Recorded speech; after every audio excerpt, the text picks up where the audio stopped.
L'informatique sans bug et sans panique. J'ouvre l'ordinateur.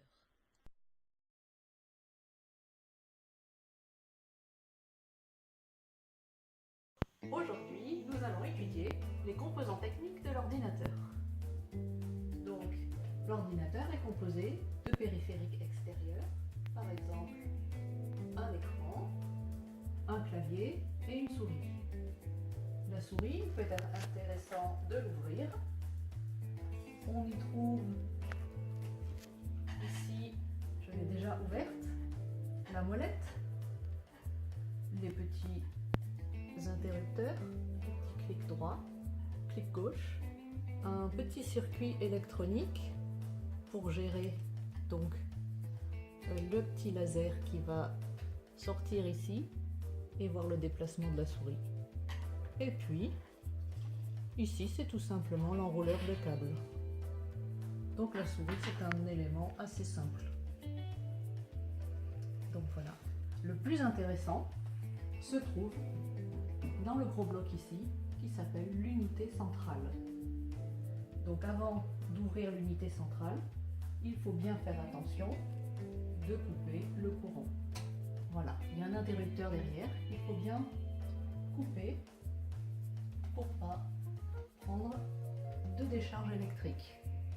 Attention, n'ouvre pas l'ordinateur chez toi sans l'accord de tes parents. Donc ensuite, avant de l'ouvrir, il faut débrancher tous les ports qui sont connectés. Les souris, les claviers, tous les périphériques extérieurs. C'est l'arrière de l'unité centrale. J'ai débranché tous les câbles. Tu vois que l'interrupteur est à l'arrêt d'alimentation. Ça, c'est la prise électrique qu'on branche sur la prise de secteur à la maison. Le périphérique d'entrée de souris et de clavier, qui peuvent aussi être en USB. Des ports pour la vidéo. Ici, le câble réseau qu'il faut relier à la box internet. La possibilité de mettre un casque audio, des micros ou des haut-parleurs. Et puis en plus, cet ordinateur possède une carte vidéo pour améliorer les performances vidéo. Donc il vaut mieux brancher sur ces ports vidéo là plutôt que celui ici. Donc pour l'ouvrir, c'est très simple. Il y a 4 vis. Il suffit d'ouvrir un côté. Il faut choisir le bon côté. Ne pas prendre celui le long là. Car tu verras, il se trouve qu'il y a la carte mère. Il faut ouvrir le côté opposé. Et il suffit de dévisser à la main. Et tous les composants seront facilement accessibles. Donc tu enlèves les vis. On les met dans une petite boîte à côté pour ne pas les perdre.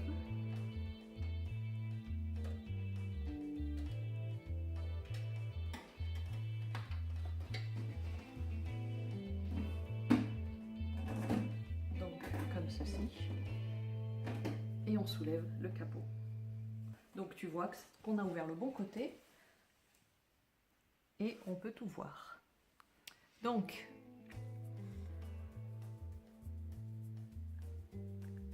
l'alimentation électrique, de là partent tous les câbles colorés qui vont donc alimenter tous les composants de l'ordinateur.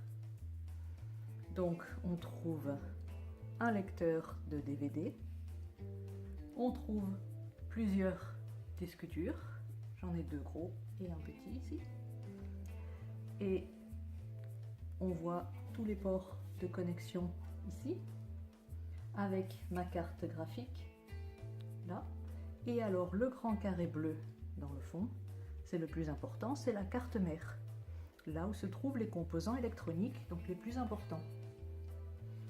Donc on y trouve les barrettes mémoire, souvent elles vont par 2, là il y en a 2, et derrière le ventilateur et le refroidisseur, je ne vais pas l'enlever, mais se trouve un tout petit composant électronique carré, tout plat, qui est le processeur, donc qui est le plus important, qui est l'équivalent du cerveau de l'ordinateur. Donc on trouve aussi un système de refroidissement ou plusieurs pour la carte mère, une pile plate qui sert à donner l'heure au démarrage, et différents câbles de connexion, donc les câbles d'alimentation électrique qui sont les petits câbles de toutes les couleurs, et les câbles plats sont les câbles de données, donc les données qui vont des disques durs à la carte mère. Voilà. Donc là c'est un ancien disque dur et je l'ai ouvert pour te montrer dedans comment il est constitué. Donc il faut des tournevis spéciaux pour l'ouvrir, c'est un petit peu délicat. Il est également collé, donc si on l'ouvre et on le décèle, après il ne fonctionne plus. Donc on voit les disques et la tête de lecture qui se déplace ici et qui vient lire sur le disque qui tourne. Il est géré par un gros aimant très très fort et la tête de lecture est au bout. Des fois on trouve plusieurs supports ronds comme ça et il peut lire plusieurs supports. Donc cette partie là c'est un aimant très puissant comme celui-ci. Regarde, si je l'approche de métal, tu verras qu'il a tout accroché. Voilà, les disques. Ici, c'est juste un petit ventilateur.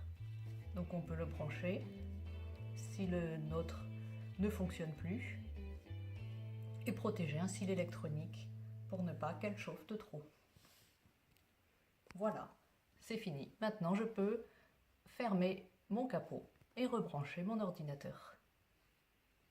À bientôt, d'autres vidéos sur l'informatique.